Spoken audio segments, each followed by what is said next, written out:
Hello students, हम लोग human I and colourful world chapter पढ़ रहे हैं और इस चैप्टर में आज की क्लास में हमें लाइट का एक नया फिनोमिना जानना है and this new phenomena is written here in front of you. This is scattering of light.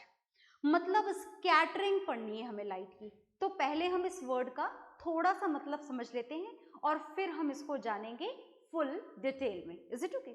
तो स्कैटरिंग ऑफ लाइट का मतलब क्या होता है? स्कैटरिंग ऑफ लाइट का मतलब होता है throw of light. Is it okay? Scattering of light का मतलब क्या होता है? स्कैटरिंग ऑफ लाइट का मतलब होता है थ्रो ऑफ लाइट, किसी भी डायरेक्शन में फेंक देना, है ना. Throw of light by suspended particles. अब ये सस्पेंडेड पार्टिकल से आप ऐसा मत सोचिएगा कि ये कोई स्पेशल टाइप के पार्टिकल्स होते होंगे. नहीं नहीं, ऐसा कुछ भी नहीं है. These are the normal particles which are present in our surroundings. Is it okay? So the scattering of light is the throw of light by suspended particles in all directions. This is known as scattering of light. So look here how much simple this phenomena is. है ना, कितना simple phenomena. मतलब light रे किसी भी particle के through, जैसे देखो बात ऐसी है कि मानो ये पार्टिकल है ना, ये पार्टिकल के ऊपर लाइट आकर के टकराई और अगर इस पार्टिकल ने इस लाइट को सारी डायरेक्शन में फैला दिया तो इस फिनोमिना को हम क्या बोलेंगे? इस फिनोमिना को हम बोलेंगे scattering of light. And have you seen it ever? कभी देखा है आपने स्कैटरिंग ऑफ लाइट?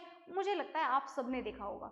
ये स्कैटरिंग ऑफ लाइट अगर हो रही हो, if in case if it happens, in case if this process of this phenomena is going to take place, then how we are able to judge it? हम कैसे जज करते हैं कि हाँ भाई ये फिनोमिना हो रहा है या नहीं हो रहा है? तो देखिएगा ध्यान से, अगर किसी भी रास्ते से नॉर्मल लाइट रेज पास हो रही हैं, इज इट ओके, और अगर लाइट रेज आपको विजिबल नहीं है, if they are not visible to you, भाई आप बोल रहे हो कि लाइट रे हैं और विजिबल नहीं है, ऐसा होता है क्या कभी? बिल्कुल ऐसा होता है. जैसे आप अपने घर में ट्यूबलाइट जलाते हो, इज इट ओके, तो रोशनी तो मिलती है आपको, पूरा कमरा आपका रोशनी से भर जाता है. उस रोशनी में आप एक दूसरे को देख सकते हो, आप अपने कमरे में रखे हुए ऑब्जेक्ट्स को भी देख सकते हो. पर क्या आप अपने रूम में लाइट रेज को आइडेंटिफाई कर सकते हो कि अरे वो देखो लाइट रेडिएशंस आ रही हैं? क्या आपको लाइट रेज का पाथ दिखाई देता है? नहीं दिखाई देता. नहीं दिखाई देता ना, नहीं दिखाई देता. Is it okay? मतलब if the light rays, if the path of light rays, बहुत ध्यान से देखिएगा, if the path of light rays is not visible, then you can say that there is no scattering of light. अगर आपको light radiation का path दिखाई नहीं दे रहा है तो आप ये बोल सकते हैं कि there is no scattering of light. तो क्या आज तक आपने कभी लाइट रेडिएशंस का पाथ देखा है? बिल्कुल आपने देखा होगा. कब देखा है आपने? वो टाइम भी मैं आपको बता देती हूँ. Specially you can see it in the morning time. मुझे लगता है मॉर्निंग टाइम में आपने देखा होगा. मॉर्निंग टाइम में जब सनलाइट एंटर होती है आपके घरों के अंदर, आपके घरों की खिड़कियों से, विंडो से, इन विच वायर मैशेस देयर, जिसमें जाली लगी हुई होती है ना, तो जब सनलाइट उससे एंटर होती है, विंडो से एंटर होती है, तो आपने, मुझे लगता है इसका पाथ ऐसा आपको दिखाई देता है सुबह सुबह. Is it okay? और इस सुबह सुबह इस पाथ के दिखाई देने का मतलब है आपको दिखाई दे रही हैं कि लाइट रेडिएशंस इस तरीके से विंडो से आपके घर में एंटर हो रही हैं. That means during this time the path of light radiations, path of these light radiations becomes visible to all of you. अगर ये path of light radiation आपको visible हो जाए, in that condition you can say that scattering of light takes place. Scattering of light is done here. Scattering हो गई है. किसकी scattering हो गई है? लाइट की स्कैटरिंग हो गई है. तो यहाँ पर लाइट की स्कैटरिंग करने के लिए क्या होना चाहिए? लाइट को चारों डायरेक्शन में फैलाने के लिए, चारों डायरेक्शन में, हर डायरेक्शन में थ्रो करने के लिए क्या होना चाहिए? पार्टिकल्स होने चाहिए. तो क्या पार्टिकल्स प्रेजेंट थे आपके रूम के अंदर? बिल्कुल पार्टिकल्स प्रेजेंट थे। यहाँ पर ढेरों पार्टिकल्स प्रेजेंट थे। जैसे कौन कौन से पार्टिकल्स प्रेजेंट थे? जैसे पार्टिकल्स थे, एयर पार्टिकल्स थे, डस्ट पार्टिकल्स थे, हो सकता है स्मोक पार्टिकल्स भी हों, पर हम स्मोक पार्टिकल्स को तो इग्नोर करते हैं, कभी होते हैं कभी नहीं होते हैं। So we can keep these two particles in our mind. Air particles का मतलब the gases which are present in the air, like the molecules of nitrogen, molecules of oxygen, molecules of carbon dioxide. Even these air molecules, the gases molecules can also scatter the light in all direction, and the dust particle can also help in this scattering. And if this scattering happens, the path of light radiations becomes visible to all of us because of this scattering, and hence you can say scattering of light is done.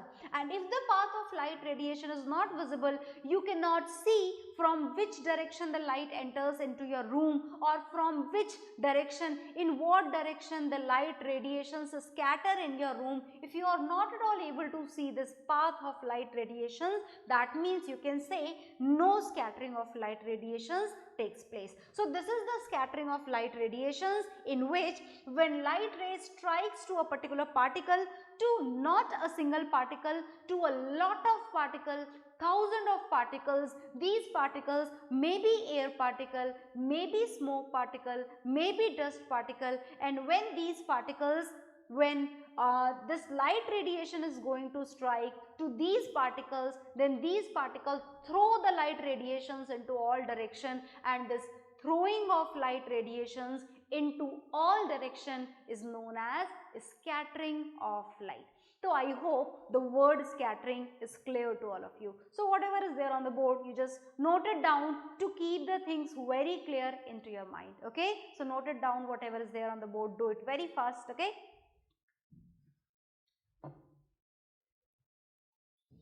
हाँ जी, तो आपने note down कर लिया होगा। देखो मैं आपको बता चुकी हूँ, आप वीडियो पॉज करा करो और नोट डाउन कर लिया करो। पर ये स्कैटरिंग जो हमने ऐसे खटाक से खत्म कर दी, क्या ये इतनी आसान है? नहीं, इसके बारे में हमको बहुत सारी बातें जाननी है। तो चलिए हम बहुत सारी बातें जानने के लिए तैयार हैं। तैयार है ना बहुत सारी बातें जानने के लिए? बिल्कुल, हम साइंस पढ़ रहे हैं और साइंस पढ़ने का तो मतलब ही यही है कि हम बहुत सारी बातें जानें। तो चलिए हम बहुत सारी बातें जानते हैं। सुनते जाइएगा भाई, बहुत ध्यान से सुनिएगा। बहुत सारे हमारे डेली लाइफ के जो फिनोमिनाज है ना, that are based on this scattering of light. Is it okay? तो कौन कौन से फिनोमिनाज हैं जो स्कैटरिंग के ऊपर बेस्ड हैं? सुनिएगा ध्यान से। तैयार हैं सुनने के लिए? बिल्कुल आप तैयार होंगे सुनने के लिए। देखिए यहाँ पर स्कैटरिंग आपने जिस लाइट की करवाई वो कौन सी लाइट थी? वाइट लाइट थी। बहुत ध्यान से सुनना, ये काम की चीज आप पढ़ने जा रहे हैं हम, विच is related with this scattering, ये काम की बात है। तो हमने यहाँ जिस लाइट की स्कैटरिंग करवाई, ये कौन सी लाइट है? ये वाइट लाइट है। और आपको पता है ना कि वाइट लाइट में कितने कलर्स होते हैं? देखते जाना बहुत ध्यान से, बहुत काम की बात लिख रहे हैं, क्योंकि हम वाइट लाइट में हमें पता है कि वाइट लाइट में ये 7 कलर्स हैं। और ये 7 कलर्स का क्या डिफरेंट है? इन 7 कलर्स की वेवलेंथ डिफरेंट है। अगर आप वॉयलेट कलर की वेवलेंथ जानना चाहें तो ये मिनिमम होती है। कितनी होती है? 400 नैनोमीटर। और अगर आप रेड कलर की वेवलेंथ जानना चाहें तो ये मैक्सिमम होती है। कितनी होती है? 700 नैनोमीटर। ये बात तो आपको पता है। वॉयलेट कलर की वेवलेंथ मिनिमम 400, रेड कलर की wavelength maximum, and this is 700 nanometre. अब आप सोच रहे होंगे कि इस स्कैटरिंग में इस वेवलेंथ का क्या रिलेशन है? सुनिएगा ध्यान से। Is it okay? देखिए बात ऐसी है कि ये जो व्हाइट लाइट है ना, कौन सी लाइट है ये? White light. बहुत ध्यान से सुनना, ये बहुत इंपॉर्टेंट बात है। When this white light strikes to a smaller particles, अगर ये छोटे पार्टिकल से टकराए, छोटे पार्टिकल से, है ना, पार्टिकल का साइज अगर छोटा हो, जैसे कि कौन से पार्टिकल्स का साइज छोटा होता है? अगर बात हम एयर की करें तो एयर में प्रेजेंट ऑक्सीजन गैस का मॉलिक्यूल छोटा होता है, एयर में प्रेजेंट नाइट्रोजन गैस का मॉलिक्यूल छोटा होता है।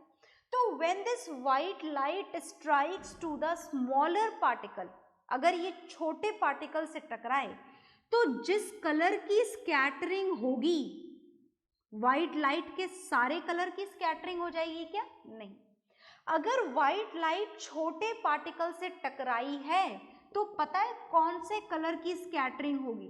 तो उन कलर की स्कैटरिंग होगी जिनकी वेवलेंथ कैसी है? कम है। स्मॉलर वेवलेंथ कलर्स, बहुत ध्यान से सुनिएगा, smaller wavelength colours will be scattered. ये कब की बात है? ये तब की बात है when the white light strikes to those particles which are smaller in size, for example oxygen gas molecule and nitrogen gas molecule. If this white light strikes to the smaller particle, in that condition the smaller wavelength colors, for example violet, indigo, blue, these colors will be scattered in all the direction. Is it okay? Now what happened if this white light, अच्छा देखना बहुत ध्यान से, अगर इसी white light, वही same white light है, if this white light strikes to the larger particle, अगर ये larger particle से टकराए, larger particle का मतलब dust particle, fog particle, smoke particle, smoke जानते हो ना, is it okay? Smoke particle अगर bigger particle से टकराए, then also the scattering will be done. But of what color? In that condition the scattering will be done of the bigger wavelength. तो फिर कौन से पार्टिकल कौन से wavelength की स्कैटरिंग होगी? बिगर वेवलेंथ की स्कैटरिंग होगी। ज्यादा वेवलेंथ वाले कलर सारी डायरेक्शन में फैलाए जाएंगे। आ गई बात समझ में? तो ये है स्कैटरिंग के कलर का डिफरेंस। आई होप आपको एक क्लियर हो गया होगा, तो आप नोट डाउन कर लें।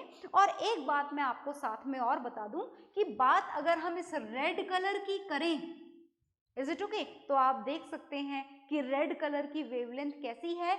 सबसे ज्यादा, मतलब सबसे ज्यादा मुश्किल होता है रेड कलर को स्कैटर कर पाना, या फिर बोले कि ऑलमोस्ट इम्पॉसिबल होता है रेड कलर को स्कैटर कर पाना। Is it okay? क्योंकि रेड कलर की वेवलेंथ कैसी है? सबसे ज्यादा। तो रेड कलर की वेवलेंथ को स्कैटर करने के लिए पार्टिकल का साइज कंपैरेटिवली बहुत बिगर होना चाहिए, which is not at all possible with the help of our air, and because of that you can say that red is the color which is going to be least scattered. तो सबसे कम scattered कौन सा colour होता है? सबसे कम scattering होने वाला colour होता है रेड कलर। और इस कारण से ये एक बहुत खास बात है रेड कलर की, because of that the red colour is used in the formation of danger signal. देखिए ना आपने रेड कलर के डेंजर सिग्नल जो इलेक्ट्रिसिटी बोर्ड वगैरह पे लगे हुए होते हैं, वो हड्डी वाला और वो जो स्केलेटन लगा हुआ होता है, that is usually painted with the red colour. Have you seen it ever? I hope you all have seen it. Is it okay? So because of this only, because of this factor only, because of this reason only, that red is the color which is having the maximum wavelength, and because of this maximum wavelength this is the color which is going to be least scattered, सबसे कम scatter होने वाला colour है। और इसी कारण से हम danger signal कौन से कलर का बनाते हैं? रेड कलर का। तो आखिर इसका क्या कनेक्शन है कि कम स्कैटर होता है इसीलिए रेड कलर का डेंजर सिग्नल बनाते हैं? That we are going to know. और उससे पहले बोर्ड पर जो लिखा है वो नोट डाउन कर लें। लिखें आप ये बात कि if white light falls on the smaller particle then the smaller wavelength colours will be scattered. If this white light falls on the larger particle then the bigger wavelength colors will be scattered. So whatever is there on the board, note it down and do it fast. Okay?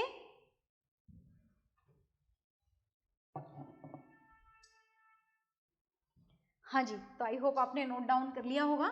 अच्छा, ये note down करना ही है, और इसको note down करने के बाद में again we are going to know the phenomena which are related with the same process, that is scattering of light.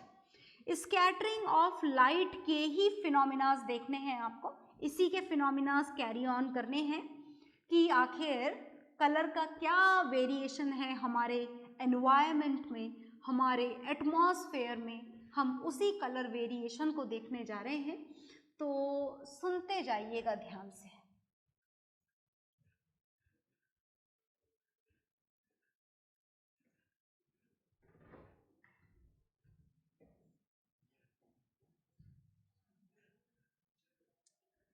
हाँ जी, तो हम स्कैटरिंग ऑफ लाइट के कुछ फिनोमिनास देखने जा रहे हैं, और सबसे पहले जो हम इसका फिनोमिना देखने जा रहे हैं, that why the colour of sky appears blue. Is the sky blue? क्या स्काई का ओरिजिनल कलर ब्लू है? नहीं, स्काई का, आपके आसमान का जो ओरिजिनल कलर है that is black. Black colour का होता है जी। अगर आप एस्ट्रोनॉट बन जाएं, भगवान करे कि आप एस्ट्रोनॉट बने, इज इट ओके, और एस्ट्रोनॉट बन के जब आप स्काई में जाएं, in that condition the colour of sky would appear black to you. आपको कौन सा कलर दिखाई देगा? ब्लैक कलर का स्काई दिखाई देगा, इज इट ओके। अभी भी देता है क्या ब्लैक कलर का? नहीं, अभी हमें स्काई कौन से कलर का दिखाई देता है? ब्लू कलर का। तो ये तो बड़ा गड़बड़ वाला मामला है, होता ब्लैक है, दिखता ब्लू है, तो आखिर ऐसा क्यों? हम इसका कारण जानने जा रहे हैं। तो चलिए कारण जानते हैं, देखिएगा ध्यान से। स्काई के ब्लू होने का कारण जानने जा रहे हैं। देखो बहुत ध्यान से सुनिएगा, ये रहा आपका सन, और सन में से निकलती लाइट रेडिएशंस। कौन सी लाइट रेडिएशंस?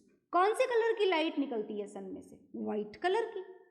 व्हाइट कलर की लाइट जो सन में से निकल रही है, कितने कलर से मिलकर के बनी हुई होती है? 7 कलर से। याद है ना 7 कलर्स? विबग्योर, बहुत अच्छे से याद है। और बात ऐसी है कि विबग्योर तो हमें बहुत जूनियर क्लासेस से याद है ना आपको? बिल्कुल याद होगा। तो ये जो सन है, इस सन में से कौन सी लाइट निकल रही है? ये वाली। कौन से कलर वाली? व्हाइट कलर वाली, which is made with the 7 colours. याद है ना वेवलेंथ के variation? The minimum wavelength is of violet colour and the maximum wavelength is of red colour. भूलिएगा मत इन बातों को, बड़े काम की बातें हैं। अब देखो बात ऐसी है कि एयर प्रेजेंट है सन और अर्थ के बीच में, ये बात तो हम बहुत अच्छे से जानते हैं, इज इट ओके। अर्थ की ग्रेविटी बहुत ज्यादा होती है, और ग्रेविटी ज्यादा होने के कारण ये एटमॉस्फेयर को अपने पास में अट्रैक्ट करके रखा हुआ है। अगर ग्रेविटी ना होती तो एटमॉस्फेयर उड़ के कहीं और चला जाता, पर खैर हम यहाँ ग्रेविटेशन नहीं पढ़ रहे हैं, हम यहाँ स्कैटरिंग पढ़ रहे हैं। सो लुक हियर, एयर में प्रेजेंट है molecules, nitrogen, oxygen, carbon dioxide and many other gases. ये तो डेफिनेटली प्रेजेंट है, इज इट ओके। इसके साथ में और भी बहुत सारे पार्टिकल्स प्रेजेंट हैं। कौन कौन से? Dust particle, smoke particle and all. फिलहाल हम यही लिखते हैं। तो ये एयर के पार्टिकल्स तो प्रेजेंट हैं, यहाँ पर प्रेजेंट है क्या? बिल्कुल प्रेजेंट है। तो देखिए बात ऐसी है कि जैसे जैसे ऊपर जाएंगे, डस्ट पार्टिकल, स्मोक पार्टिकल, इन सब की कमी होती जाएगी, गैसेस के पार्टिकल्स भी कम होते जाएंगे, पर फिर भी गैसेस के पार्टिकल तो एक हाइट तक रहते ही हैं, जिस हाइट तक हम एटमॉस्फेयर बोलते हैं वहां तक air particles, gases particles, nitrogen, oxygen and carbon dioxide के पार्टिकल्स वहां पर प्रेजेंट रहते ही हैं, इज इट ओके। तो जब ये सनलाइट इन पार्टिकल से टकराई, ये टकराई पार्टिकल से, ये टकराई इधर पार्टिकल से, इज इट ओके, ये टकराई यहाँ पर पार्टिकल, तो जहां मर्जी आए वहां बना दीजिए, ये टकराई पार्टिकल से और ये टकराई पार्टिकल से, इज इट ओके। बात समझ में आई? तो when this sunlight falls on these particle, then the size of these particles are very small, and because of this small colour, ये जो पार्टिकल्स हैं ये व्हाइट लाइट के सबसे कम वेवलेंथ वाले कलर, वॉयलेट, इंडिगो, ब्लू, इन तीनों कलर को, कौन कौन से कलर? वॉयलेट, इंडिगो, ब्लू, इन तीनों कलर को स्कैटर कर देते हैं, and because of which the complete sky appears blue, is it okay. अब देखो बात ऐसी है कि सन में से कोई एक लाइट रेडिएशन तो निकल नहीं रही, मिलियंस ऑफ रेज एक साथ सन में से निकल रही हैं। तो मिलियंस ऑफ रेज जब इन पार्टिकल से टकराती हैं तो सारा का सारा ही ब्लू कलर स्कैटर हो जाए ऐसा पॉसिबल नहीं है। कुछ ब्लू कलर बाकी भी चला जाता है, कुछ कलर बाकी भी चला जाता है, मतलब बाकी जाने के कारण आपको जो सन में से लाइट रेडिएशन आती हुई दिखाई देती है वो वाइट ही दिखाई देती है, पर उतनी सारी मिलियंस ऑफ रेज का थोड़ा सा ब्लू कलर क्या कर दिया जाता है, पूरे स्काई में स्कैटर कर दिया जाता है। And because of scattering of this blue colour the sky appears blue instead of black. Black की जगह आपको कौन सा कलर दिखाई देता है, ब्लैक की जगह आपको ब्लू कलर दिखाई देता है। तो कारण समझ में आ गया ना आपको स्काई के ब्लू दिखाई देने का। तो ब्लू कलर का स्काई क्यों दिखाई देता है, because these are the color which is having the least wavelength, so will be scattered by these particles when the sunlight strikes to these particles. Then what is the reason behind this, that after this scattering even we are getting the white light from the sun, because the complete blue color will not be scattered. ऐसा नहीं है कि सन में से millions of raise निकल रही हैं और मिलियंस ऑफ रेज का मिलियंस ऑफ ब्लू कलर इस ओके वो स्कैटर हो जाएगा, ऐसा नहीं है। कुछ स्कैटर होता है जिसकी वजह से स्काई ब्लू दिखाई देता है, कुछ बिना स्कैटरिंग के आगे बढ़ जाता है जिसकी कारण से सन का व्हाइट लाइट आपको व्हाइट लाइट की फॉर्म में ही मिलती है। So this is the reason behind which that when we are going to look at the sky, it appears blue, but actually it is black. So when we become astronaut, मान लो कि आप बन जाओ और जब स्काई में जाकर के देखो, तो जब स्काई में जब इतना ऊपर तक पहुंच जाओगे तब तक एटमॉस्फेयर क्या हो चुका होता है, खत्म हो चुका होता है। खत्म हो चुका होता है मतलब scattering of light will not take place. In that condition whatever the original color of sky is there which is black, that is only going to appear to you. Is it okay? So note it down, draw this diagram roughly for to clear the concept well. Is it okay? तो आप इसको draw कर लीजिए। हाँ जी, तो sky के blue होने का कारण नहीं, स्काई के ब्लू दिखने का कारण हमको समझ में आ चुका है। अब जो नेक्स्ट फिनोमिना है which is again based on the same concept that is scattering of light, हम नेक्स्ट फिनोमिना जानने जा रहे हैं। और जो नेक्स्ट फिनोमिना है वो भी बड़ा मजेदार है। कौन सा मजेदार फिनोमिना आप जानने जा रहे हैं, बहुत ध्यान से देखिएगा। हम जानने जा रहे हैं the phenomena which is related with the scattering of light, and this time we are going to notice the colour. हम कलर ही तो नोटिस कर रहे हैं स्कैटरिंग में। इस बार किसका कलर नोटिस करेंगे, इस बार हम कलर नोटिस करेंगे सन का। कब नोट करेंगे सन का colour, eight the time of sunrise and eight the time of sunset. Sunrise और सनसेट के टाइम पर हम किसका कलर नोटिस करने जा रहे हैं, सन का। तो हम तो बहुत पहले से नोटिस कर चुके हैं, कौन से कलर का दिखाई देता है आपको, सनराइज और सनसेट के टाइम पर सन का कलर आपको कौन सा दिखाई देता है, ऑरेंज येलो रेड का मिक्सचर बोल दें, बिल्कुल बोल सकते हैं। तो at the time of sunrise and sunset the sun appears to be orange yellow red. और कई बार तो एग्जाम में रेड ही लिखा हुआ आता है, तो आप भी रेड लिख दीजिएगा। एग्जाम में रेड पूछें तो आप रेड लिख दीजिएगा। अब क्या कारण है कि दिन भर सन का कौन सा कलर दिखता है आपको, do you know, is it okay, definitely you should know about it. जो पूरे दिन भर आपको सन का कलर दिखाई देता है that is white. Only this is the time of sunrise and sunset at which you are able to look at the sun and at which the color of sun appears to be red या फिर a mixture of yellow, orange and red. Is it okay? तो चलिए हम sunrise और sunset और बाकी दिन भर के टाइमिंग के वेरिएशंस को जानने जा रहे हैं।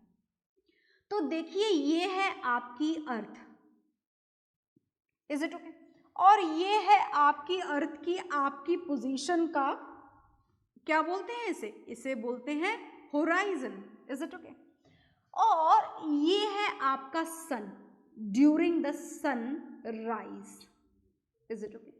और वहां पहुंच जाएगा आपका सन, वही वाला है, घूम के आ गया है, सन नहीं घूमा है, अर्थ घूम गई है। खैर ये सारी बातें आप जानते हैं। This is the time of sun during its set, sunset, is it okay?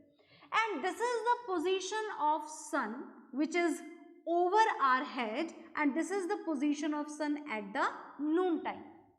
तो can you see the difference between all these three position of sun? बिल्कुल आप डिफरेंस जज कर सकते हैं।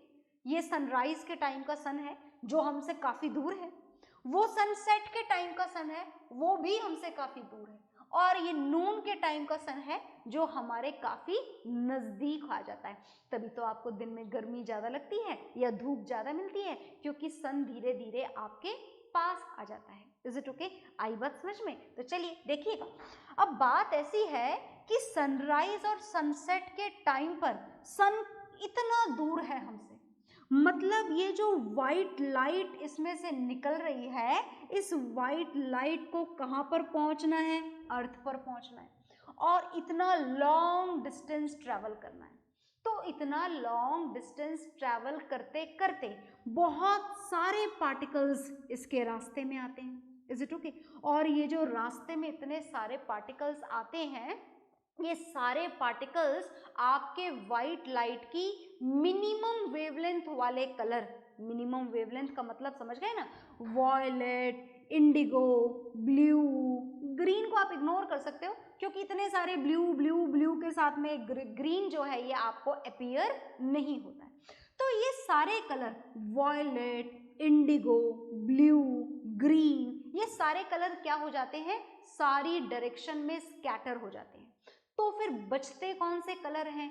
बचते हैं इस सन में से निकलने वाले बिगेस्ट वेवलेंथ वाले कलर, मतलब येलो, ऑरेंज और red. And because of this only, as these colors are not at all going to be scattered by the help of all these particles which are present in the air, and because of this only the sun appears to be yellow, orange and red in color at the time of sunrise as well as at the time of sunset. The same thing happens. Is it okay? तो sunrise और sunset के time पर क्या increase हो रहा है? Light का travel होने वाला distance, and because of this increment in distance these colors will be scattered and the color which are left with the sun, these are yellow, orange and red। जिस colour का सन आपको दिखाई देता है यही कलर बचते हैं आपके पास पहुंचने के लिए, बाकी सारे कलर तो एयर में क्या हो जाते हैं? स्कैटर हो जाते हैं। आ गई बात समझ में? अब देखिएगा, जब बात आप नून टाइम की करें तो नून टाइम पर अर्थ और सन के बीच का डिस्टेंस कैसा है? बिल्कुल मिनिमम डिस्टेंस है, और ये जो मिनिमम डिस्टेंस है, इस मिनिमम डिस्टेंस के कारण अगर पार्टिकल्स जो हैं यहाँ पर इसके जो कलर्स हैं लीस्ट वेवलेंथ वाले वो स्कैटर नहीं होंगे, और नहीं होंगे तो जो लाइट सन में से निकल रही है वाइट कलर की, वो वाइट लाइट ही आपको प्रोवाइड करेगा और वाइट कलर का ही सन आपको दिखाई देगा। Is it okay? तो ये कारण है सन के रेड, येलो और ऑरेंज दिखने का या फिर सिर्फ रेड दिखने का during the time of sunrise and sunset. Is it okay? तो आप इस डायग्राम को ड्रॉ कर लीजिए। ओके,